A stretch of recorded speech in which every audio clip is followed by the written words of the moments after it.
You're listening to The Luxury Item, the podcast on the business of luxury and the people and companies that are shaping the future of the luxury industry. Here's your host, Scott Kerr. Hello, everybody. Thanks for joining us today. On this episode of The Luxury Item, we'll be talking about how luxury is being redefined and expanded to mean more than it used to. There is no doubt that 2020 has been a year of reset. It has also marked a reset for luxury brands.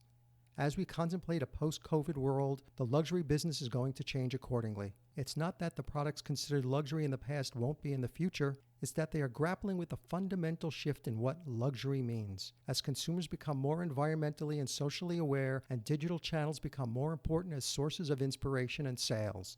To talk to me today about what luxury consumers want now is Nadia Tuma-Weldon, Senior Vice President and Director of Truth Central, the global intelligence unit of advertising and marketing giant McCann Worldgroup.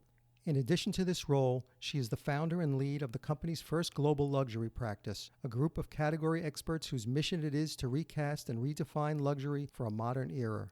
Since joining Truth Central in 2013, Nadia has led two waves of the truth about privacy, the truth about global brands, truth about age, the truth about affluence, and the truth about sustainability. Nadia has been interviewed and featured in publications such as Fast Company, Luxury Daily, PBS, Forbes, and Ad Age, and has appeared as a speaker at CES, Social Media Week, Female Quotient, and others. And most recently, she was named to Luxury Daily's prestigious Luxury Women to Watch in 2021 list. I'm thrilled to have her on the show today. Welcome to The Luxury Item, Nadia. Thank you, Scott. I'm so happy to be here with you. I'm happy to have you on the show. First, I have to congratulate you on recently being honored by Luxury Daily as one of the Luxury Women to Watch in 2021. Oh, thank you. It was such an honor. I'm in amazing company. So if anyone wants to read all those wonderful bios and perspectives, it's all on Luxury Daily's site. Let's jump right into it. It would be great if you could tell us about Truth Central, unit of McCann, and what your role is, and how does the luxury practice come into play here? I know that McCann has, amazing clients, like L'Oreal and MasterCard and Coca-Cola and Verizon, a bunch of other ones. So what does Truth Central do? Yes, great question and good research on our big global clients. So Truth Central is McCann Worldgroup's global intelligence unit. So our mission is really to uncover what we like to think of as deeply human truths all over the world. So Truth Central has been around for about 10 years now, and I've been with the group for a little bit over 7, so almost its whole history. And I think there are a few things that define us a bit differently from perhaps other intelligence units in other agencies in our view. So I think first, we really take this idea of the truth very seriously. We're really about understanding enduring truths, not so much trends. So what we like to say is we focus on truths for the 99%, not trends for the 1%, which of course we keep an eye on those, but they're not the bread and butter of what we do as a unit. So because of that, I think many of our studies remain really relevant and even cutting edge, even a few years after we complete them because of that approach. So we call them truth studies, and they really focus on big macro cultural topics that we think are what ultimately shape people's behavior and attitudes, and of course, ultimately their relationship with brands. Yeah. Is that where you got I talk about the truth about privacy, the truth about global brands, the truth about affluence, the truth about sustainability? I see a pattern there. Yes. So those are exactly right. And we have many truth studies, over 20 that we've done in our 10-year history. And then we've also started to track those studies as well over time to see how that culture is shifting. So yes, they're called truth studies, and they look at those big trends those big forces, because I think many times our clients and brands and businesses, for no fault of their own, they speak about people in ways that tend to think about people as only living in their category, right? So people only live in a world of cars, or they only live in a world of lipstick, or they only live in a world of credit cards. But we all know the truth is that people live in a world, and unless we can truly understand and illuminate that world, then we don't understand as brands how we can play a meaningful role within that context. So that's why it's so important for us to really understand the big macro, really start macro, really understand those truths, because without those truths, without an understanding of real people's lives, then it's very difficult to come up with a digital strategy or a marketing campaign or product development without really understanding that. So we run these studies globally. They are truly global. They're in over at least 30 countries around the world. And we do both quant and qual. So the quant is significant.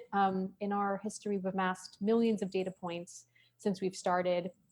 And then we also have really innovative qual that we do to kind of create stories around that data. So, for example, in our Truth About Affluence, which you mentioned, which is one of my favorite studies we've done for obvious reasons, we, in addition to the data, in nearly 20 affluent cities around the world, or sort of up and coming cities around the world, we recruited like someone wealthy that we knew. And then we had them recruit their wealthy friends to come over for a dinner party. So you had friends with wealth kind of speaking about things that I think oftentimes these types of individuals don't often feel comfortable talking about, but they were on their own turf. They had great food, they had good wine, and that became the focus group, and that became the qualitative research. And so these affluent dinner parties became ground zero for us to really understand, what is affluence? Why does it matter? How did you get it? What does it mean for the world? What's the future of it? All these things. We also recently, we're going to be launching our latest Truth About Youth report, which is our third one. And this one focuses on Gen Z. And again, our qualitative methods were, we actually, instead of, people like us in our 30s and 40s going out and trying to like see what the young kids are doing, we actually recruited members of Gen Z. We train them in anthropological methods. So then they go out and they're sort of our Gen Z anthropologists, and then they report back what's going on in culture from their own view. So, you start to see how we create these stories that are really from the streets and really from people's lives. So all of this work is supported by an amazing network of champions around the world. So, many of us, we've lived around the world and we're sort of live in either New York or London, but we've transferred, and we can talk about that as well. But we also have people in every McCann office around the world, which is, I think, in most countries, who help us, make sense of a data point. This data point in Brazil, we don't understand it. Can you give us the context to that?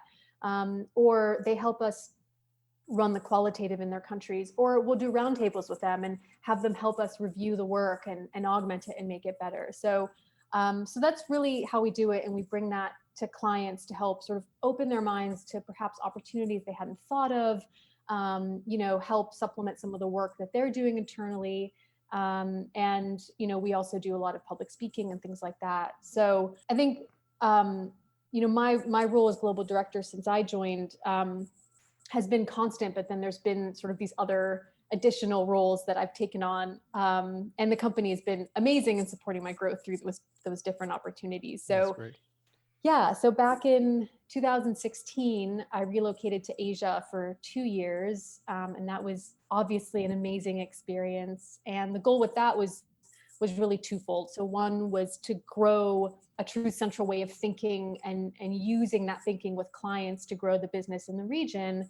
But then the other, of course, was to work with these teams in that region really closely and almost be like a bit of a cultural ambassador. I think a lot of times brands will say things like, we need to win in China, or like Southeast Asia is a priority, without maybe really understanding that like layered richness of these cultures. And I think by being a Westerner and really immersing myself in these countries and really living there, day in and day out, I can at least comfortably speak about these cultures in more of like a two-dimensional way, by just saying like Asia, obviously right. These are like incredibly rich things. So how did the luxury practice come about? Yeah. So once I came back from Asia a couple of years ago, we were sort of thinking what the next thing was going to be. And I have sort of always been relatively obsessed with the culture of luxury. And when I say that, what I mean is that I'm much less interested in things like the newest handbag or the fashion collection or whatever that is, but much more about the culture of aspiration and of image. So I think in a lot of ways, when you look at the culture of luxury, you could almost get a sense of where culture as a whole is going. So I think sometimes luxury is perceived as slow or behind the times, but actually luxury brands sometimes are the first to make big moves in things like inclusion or sustainability that ultimately trickle down into the mass market. So that's what really interests me. It's about how these brands are operating, artifacts, how they influence society, how people think about success, how they aspire to grow, all these things. And I started to think about this a long time ago, sort of in my free time, and was just sort of a passion point of mine. So fast forward to joining McCann. So when I joined, I actually inherited from my predecessor the truth about affluence, which was like such a gift. I was super excited about that. I was like, oh, that's the last one. Great. Right, that's your launching pad. Yeah, exactly. So not long after, so I love that study. The thing with studying affluence and studying luxuries, I'm sure you know really well, Scott, is that it's difficult to get to some of these people. It's expensive research. It can be, sometimes some of these brands are a little bit closed in terms of what they want to share. So I somehow convinced leadership to give me a little bit of a budget to continue to build IP around luxury research. And this is about, I would say about 6 years ago, I created a platform called the Tastemakers Council. And the Tastemakers Council was this sort of semi-regular event where we would bring together thought leaders in the space of luxury in a deeply immersive sort of experiential dinner that was really lovely. And we would discuss the forces that we thought were shaping the future of luxury and affluence. And, we would bring together a real mix. It would be people from the world of like old luxury or new luxury or digital or analog. And it was really kind of smashing together all these people. And, we would discuss everything from how do you balance the need for commerce with true creativity, or how do you truly define what American luxury is, or, how could we harness beauty to save the world through sustainability? And the dinners and the thought leadership that ensued from them actually became fuel for a lot of thought leadership. And when I was in Asia, I actually continued to do some tastemakers interviews, which was really, really fascinating. So all of that kind of came together. And when I came back from Asia and we were thinking about maybe what was next, I wrote a proposal to the leadership to create a dedicated global group that would be responsible for creating thought leadership and content for the network around luxury specifically. And it would have a very specific philosophy and a very specific mission.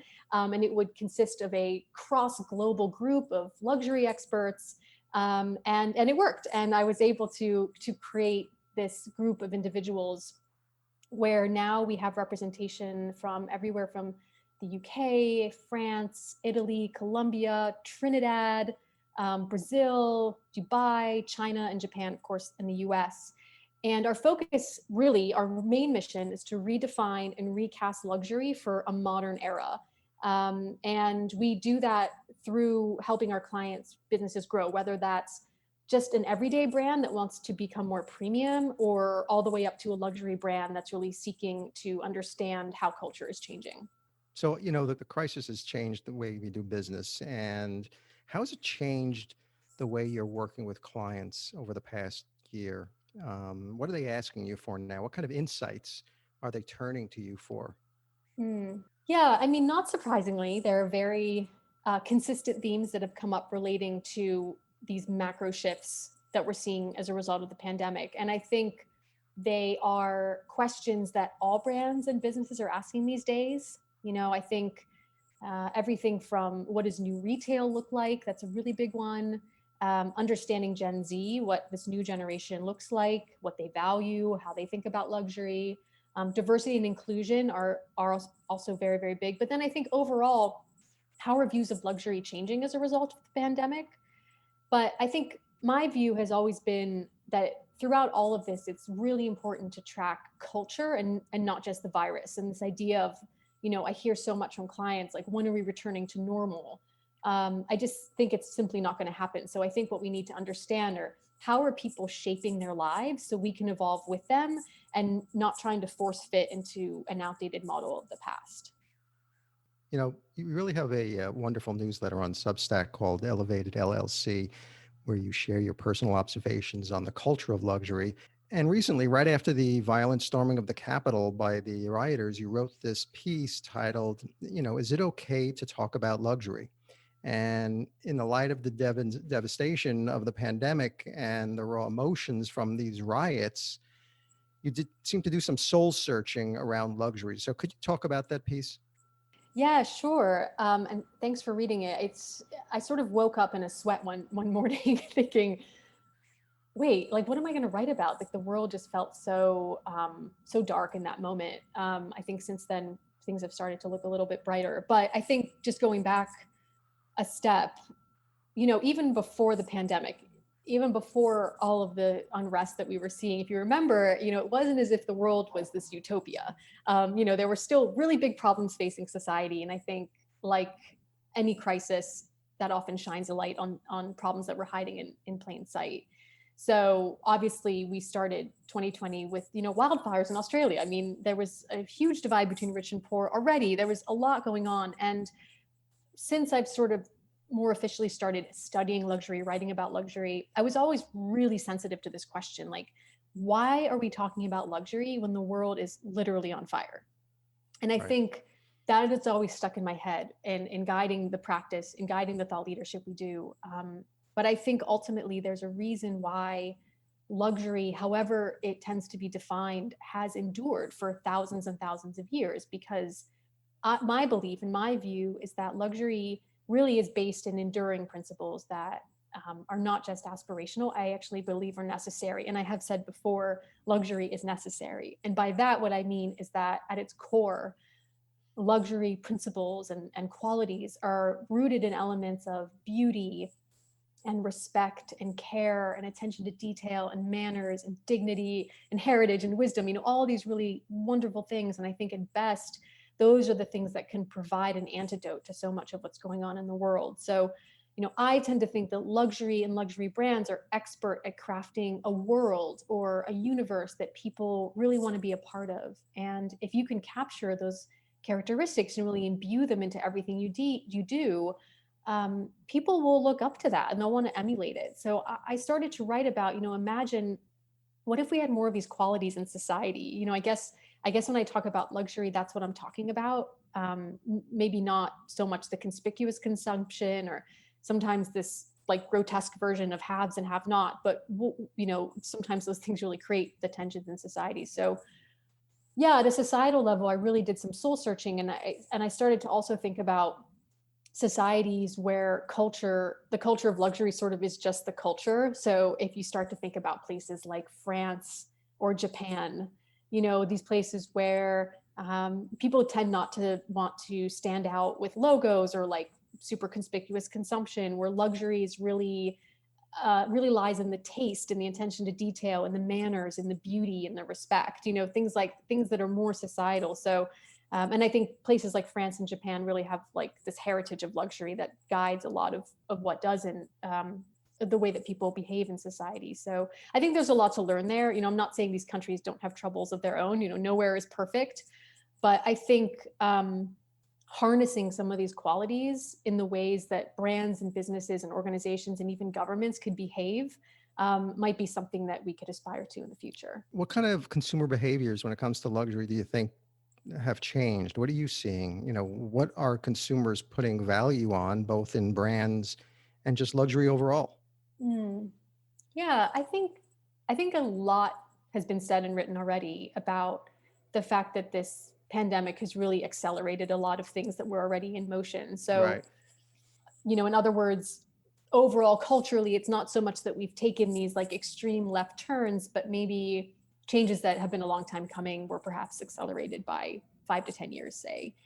So the most obvious things I think are, remote working or e-commerce and things, but the things that I've been most interested in are the shifts in consciousness about our behaviors. And I think obviously because I'm an insights person, I'm thinking about human behavior and attitudes. So I think prior to the pandemic, we were maybe living with a bit too much pizzazz, if you know what I mean, right? It was all too much. We were buying too much. We were going on airplanes too often. We were eating out too much. We were wasting too much, and all of it. And I think with this quick and drastic and quite frankly democratic pause, it affected everyone. we were really left to examine our habits. So I think a lot of people were at home and they were thinking, why do I have all this stuff? Why was I running around like a crazy person for so long? Why was I not spending enough time with my family? Why was I on the road so often? Even all the way to last summer, people really thinking, why have I not been paying attention to these underserved communities? All of these things that are deeply, deeply important transformations that we need to make as a society, and speak to everything from sustainability to inclusion. So I think a lot of brands are grappling with this new reality and how they address it. So, So do you think it really is the new reality? Because I'm wondering if everybody's kind of retreating back and opening their eyes to these things. And when we come out of the pandemic, are they going to revert to the old ways now that they, between revenge spending and revenge shopping and just going back to the way it was? And, the sustainability thing was nice while I was stuck inside and read more about it, and it sounded good. But, now that I'm back out again, I'm sort of going back to what's tried and true, what I know. Yeah, I mean, I think that's a really good question. And that is the question. I do think that, and it's also going to depend on who you are and where you live, of course. So right. I think for a lot of people, it has been a massive wake up call. And I'm speaking on the individual level, so not necessarily on the corporate or governmental level. So I do think a lot of people have rethought, listen, I don't need all this stuff.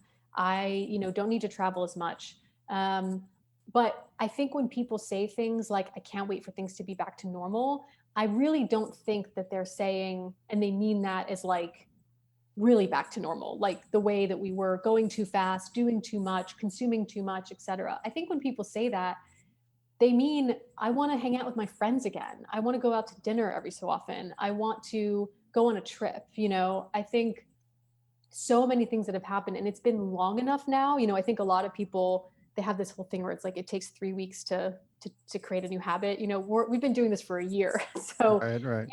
These are new habits that we have, and I actually think going back to normal, whatever that looks like, is actually going to be very, very difficult. So I think from an individual level, people have made a lot of big changes in their lives. That being said, people need an outlet. This idea of staying home all the time and not seeing people, like there will be a big celebration of like going out to dinner and like really getting dressed up, or going to a shop and like really enjoying that. I think people are sick of Zoom and doing everything online.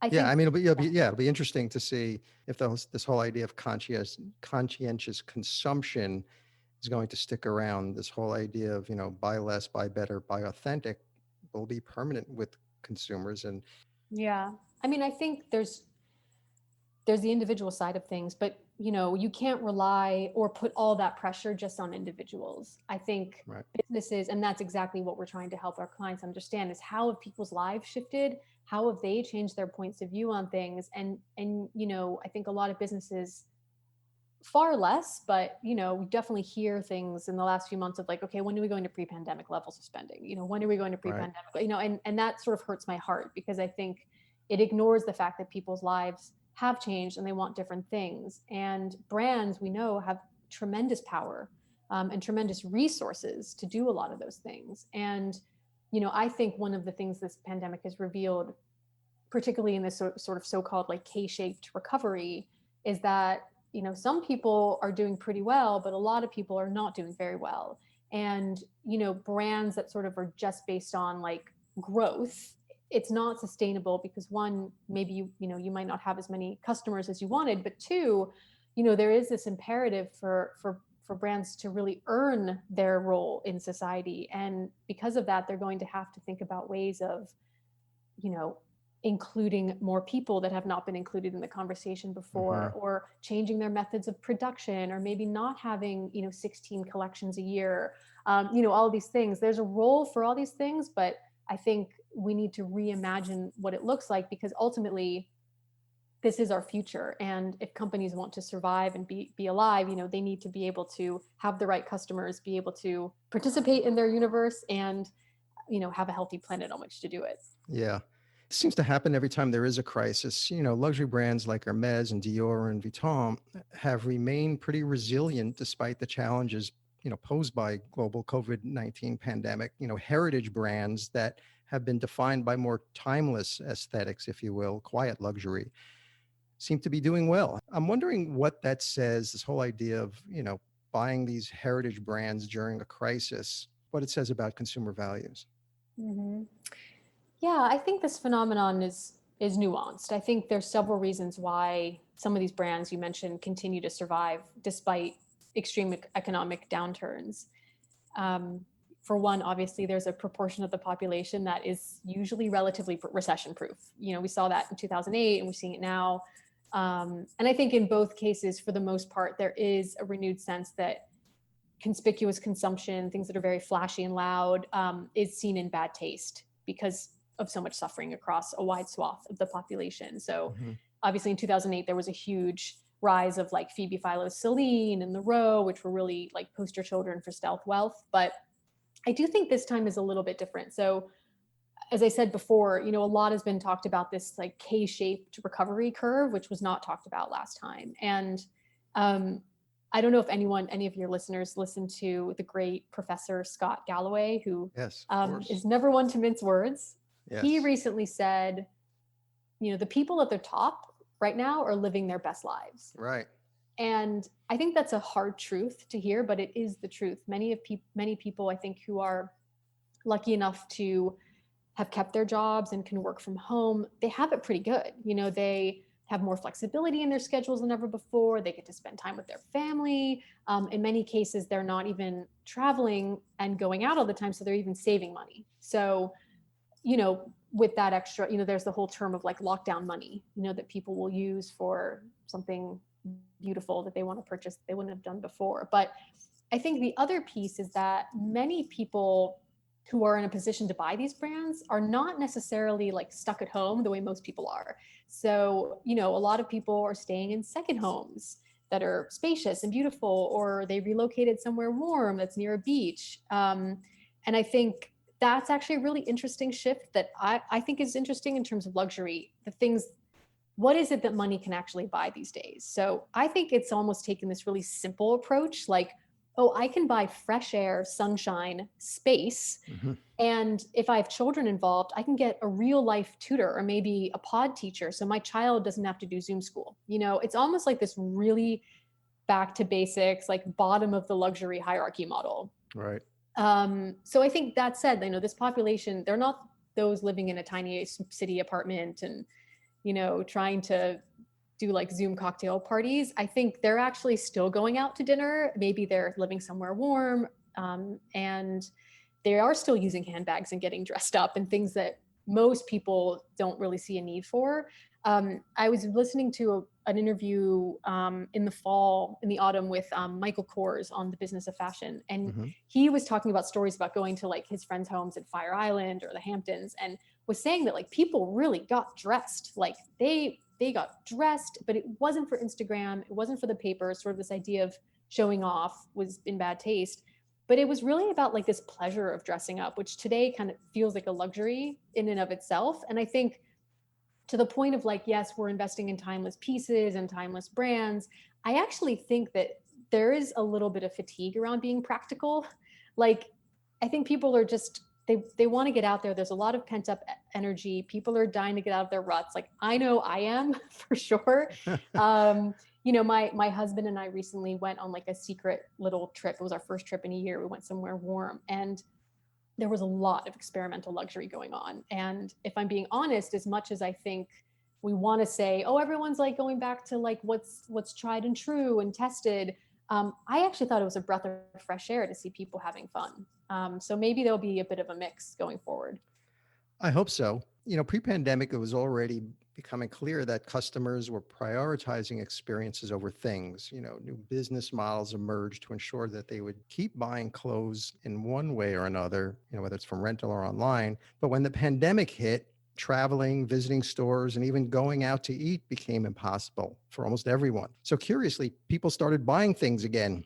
Late last year, luxury giants like LVMH and Kerr and Hermes showed strong sales in leather goods, apparel, watches, and jewelry and home goods. So do you think consumers will continue to prioritize things longer term after the pandemic? Or do you think there'll be a sudden shift back to the pre-pandemic consumer trends? when it comes to experiences? Yeah, I mean, I think so. I've always taken a bit of a bit of issue with this whole experiences versus things argument, to be honest. So I I'm on the old end of the millennial generation, and no one talks about millennials anymore because Gen Z is like all the rage. But Right, so millennials and we're out of boomers. spot. But if you remember, millennials were like the most marketed to, generation ever. And there was so much talk about, well, millennials want experiences. And I always said, I just take issue with it because like people are definitely still buying things. Like, excuse me, like let's look at Amazon, let's look at everything that's going on.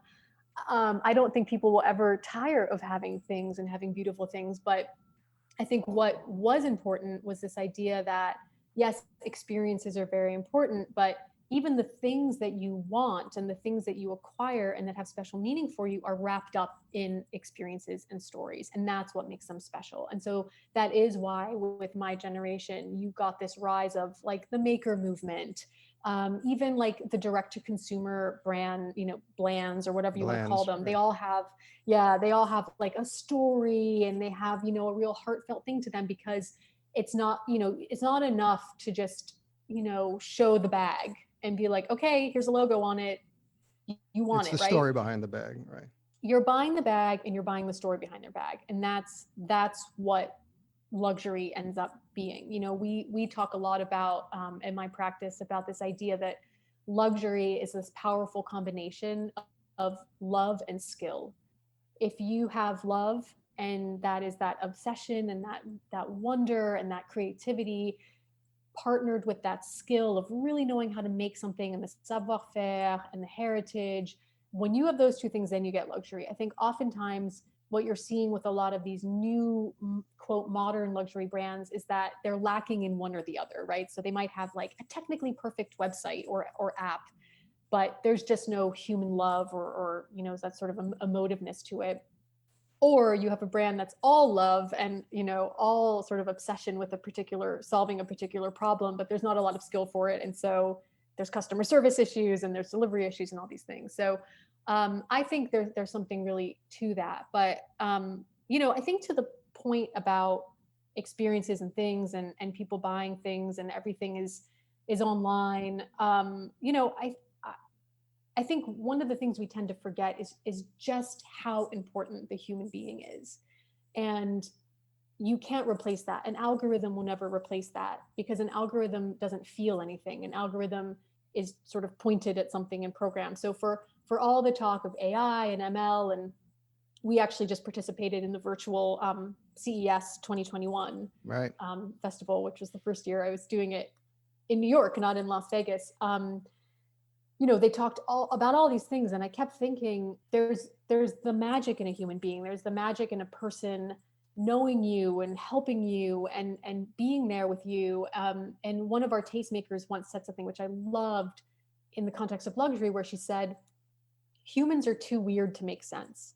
And what she meant by that was that a human will think of something for you or make a connection about something that you might not have thought about and really give you a sense of discovery or creativity or indulgence that a technology or an algorithm or a machine just never could do. So I guess to get back to your original question, I think experiences they'll always be important because that is what makes up life. That is life.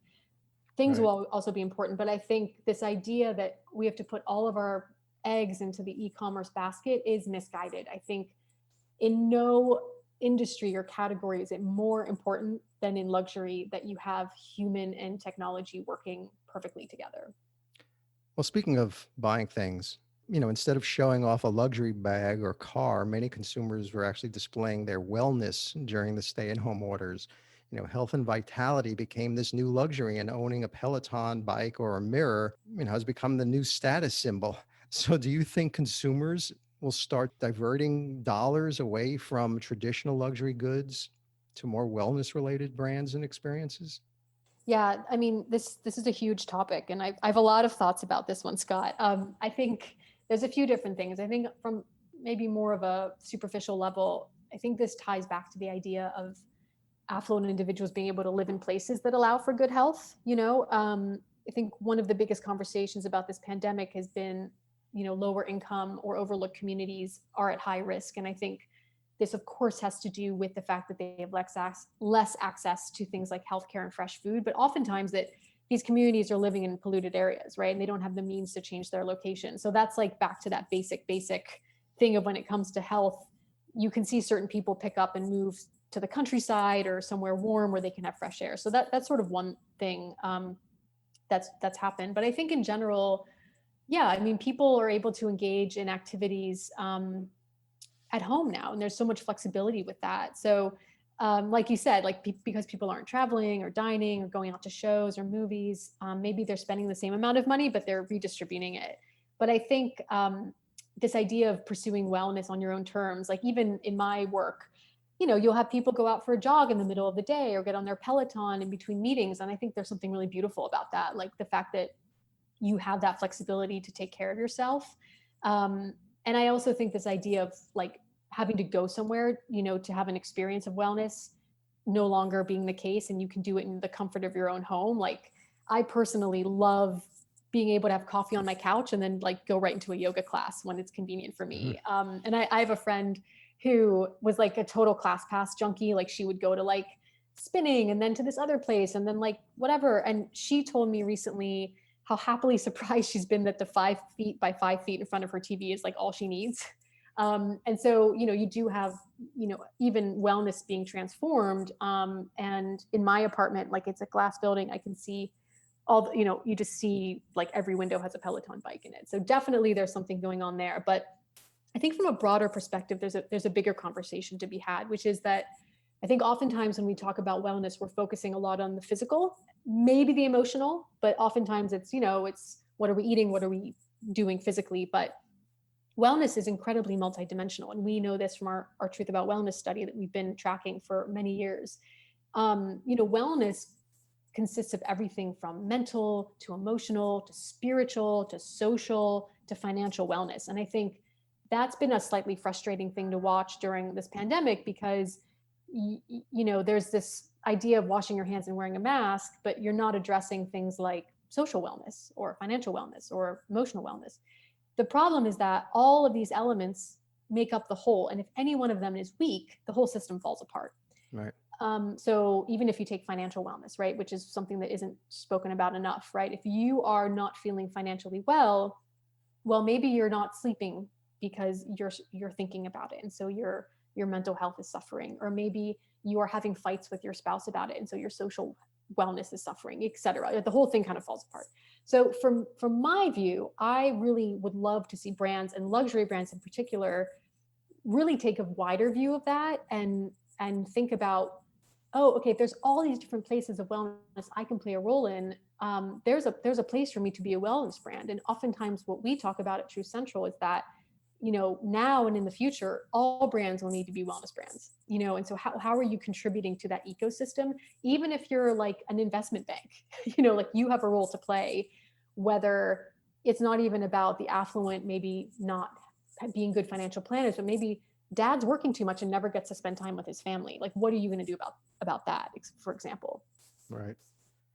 Diversity and inclusiveness are obviously a very important topic right now. And Truth Central conducted a global study in 2019 called The Truth About Diversity. So what were some of the insights that came out of that study that luxury marketers can learn from? Yeah, that's a great question. I love The Truth About Diversity. And we've actually since then created a new study called Truths for Change Race, which really digs deep into the specifics of race following the Black Lives Matter protest as a result of the murder of George Floyd last summer. Mm-hmm. But The Truth About Diversity, it focuses on several different areas of exploration. And I think one of the things we really love about it is it's really meant to be a tool for conversation with our clients. So I think one of the advantages of our work at Truth Central is that we really do we reflect what we hear in the world. We report back. There's no biased opinion. So our clients are able to kind of hear the truth, and we have a discussion about what that means in the context of their brands. So I think from a luxury perspective, there are a few different pieces. So I think the first is the understanding that diversity runs really deeply, and we are a global unit. And so we do take a global view. Diversity is everywhere. It's the new normal. It is the world, but it is going to mean different things to different people. So in the US, for example, obviously a lot of that conversation is around race, and culturally that is the focus, and we're really seeing that play out. But what we're also finding in our Truth for Change race work is that race and issues of color manifest all over the world. So it's not just a US problem, but that's really where the concentration of the energy is here. Mm-hmm. Now, in the terms of the nuances, so for example, in China, where you have a bit more of a homogenous society superficially, diversity through our research manifests itself actually through socioeconomic class. So that's where that tension is. Whereas in a place like Japan, we found in our research that it runs along an urban-rural divide. And then, of course, in other places, like in parts of Africa, we see it's more defined by religion or by tribe. So, that's a really big thing to understand, is that diversity is going to look very different depending on where in the world you are. But I think this next point is that there's a big caveat here around the complexities of identity. So I think it's really tempting for us to put people into boxes. You're Asian, or you're LGBTQ, or you're differently abled. But the truth is that identity is more complicated than that. If you ask yourself, or you ask anyone on the street to define themselves, they're probably going to say different things, like I am passionate, or I'm kind, or I'm an artist, or I'm really, interested in sports. I think there's this really, there's this oversimplification of representation that there is some fatigue around. So, for example, like personally, I don't really want a brand to speak to me like as a woman, or like remind me that I'm a woman and I have power as a woman. In fact, if I never see another ad that shows a woman in boxing gloves, like I'd be really happy. So there is a bit of that chicken and an egg.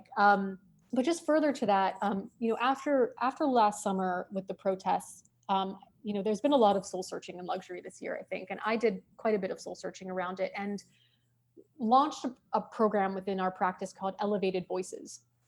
And Elevated Voices was this very dedicated platform that we created to co-create a future of luxury where everyone feels included. And I know that sounds like a contradiction in terms, but it's not. It's the idea that one of the major shifts we're seeing in the work we do around luxury is from exclusion to inclusion. And this idea that for so long, luxury was really almost made its name by saying that most people don't have a place in it. And so what we're doing as a group, as a global group of many different shapes and colors and orientations and experiences, is we are first living our values. So we are having tough discussions around luxury. We're reading and listening to content that we normally wouldn't to understand different perspectives. And we're channeling all of that into strategic imperatives for our clients to understand how they can also co-create a future of luxury where you have a wider breadth of voices and participation. What topics matter most to luxury marketers now, and what topics should they be thinking about more of that they're not paying attention to now, or not paying enough attention to? Yeah, I mean, I'll probably sound like a broken record. I think two of the most critical pieces of our times are sustainability and inclusion. I don't know if you're familiar with the group in the UK called Extinction Rebellion. Yes. Yeah. So, they kind of said quite starkly, there's no business to be done on a dead planet.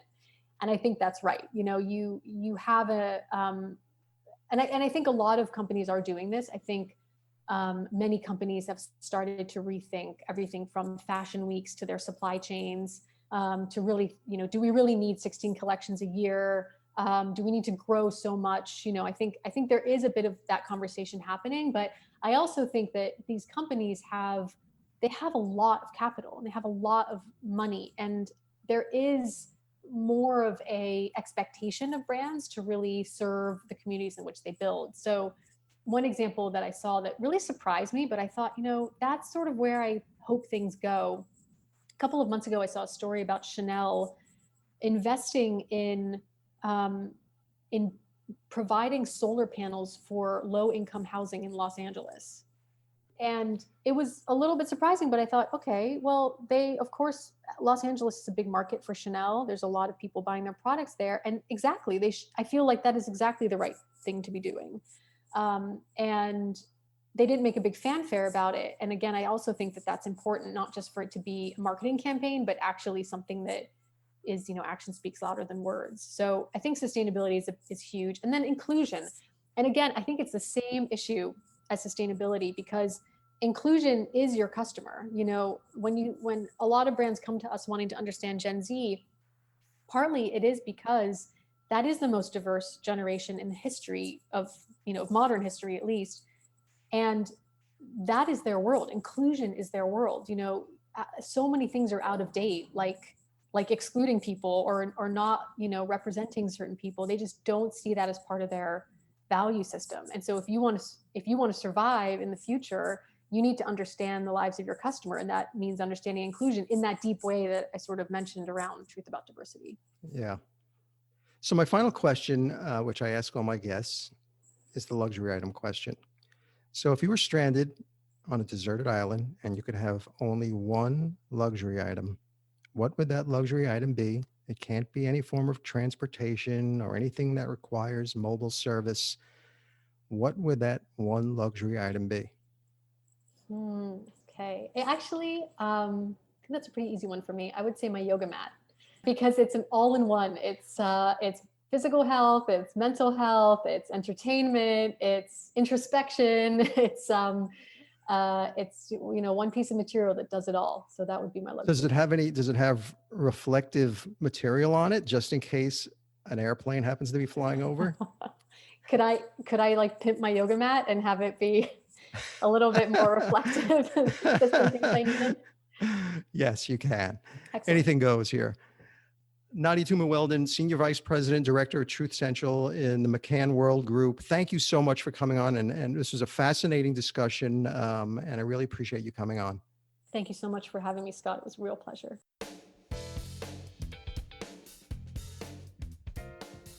That's it for this episode of the Luxury Item Podcast. Thank you so much for listening. If you found this useful and entertaining, I would be really grateful if you can share it with a friend or colleague. I would love it if you subscribe so you never miss an episode. And while you're there, be sure to rate and review us on Apple Podcasts. It really helps other listeners find us. The Luxury Item Podcast is a production of Silvertone Consulting. I'm your host, Scott Kerr. Until next time.